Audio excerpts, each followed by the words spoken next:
Kia ora and welcome to my reflection on Standard FAR. You can see on my Mawhai self-assessment that initially I was at a 6, so already felt quite confident in this area, and then I moved up the scale by 1 to a 7. I think that there was not huge amounts of growth because I found this standard to be a little bit bitsy. It has, I guess, quite a few different areas that you need to cover, and it wasn't as obvious how I needed to cover them. I guess also because of what was going on in my personal life, it wasn't an area that stood out to me, so I worked on other areas instead. So I will just take you through to my actual practicum page. So in terms of creating a learning focused culture, two of the things that stood out to me were this one here, assisting in providing a positive and safe supportive learning environment. So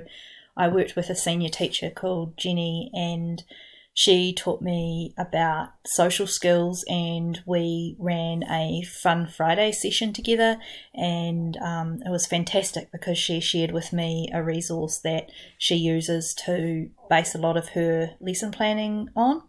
And it's really interesting because SACS 2006 talks about students that are blind or have low vision going through 3 stages of social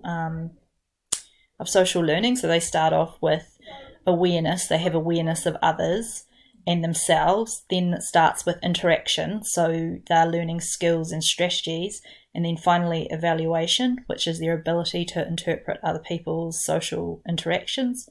And it was great because at Fun Friday we're definitely teaching all 3 aspects of those, particularly in the skills and the strategies. So for this particular Fun Friday, the children were learning how to listen, and I think they really enjoyed the collaborative, fun kind of game approach to the environment. Another area where I did have quite a good increase in growth from 6 to 8 was in 4.4, so that was assisting to provide positive and supportive learning environment that meets the unique needs of learners who are blind or have low vision.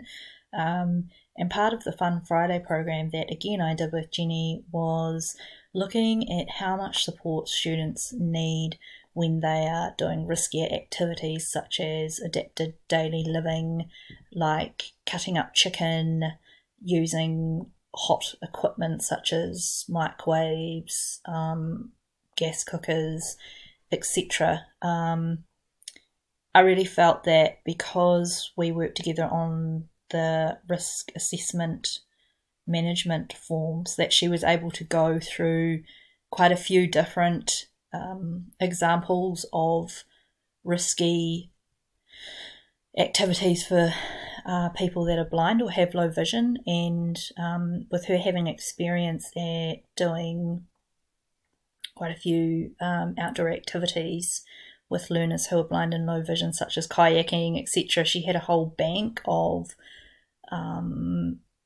RAMS documents that she sat down and explained with me. I really found it so helpful because we even put everything out, and then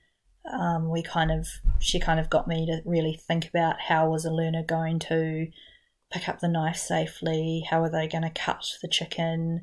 what precautions did we need to take in terms of, you know, what learners needed to be one-on-one, such as someone that is completely blind, or what learners could have higher levels of independence. So yeah, that was really fantastic, and it was really good.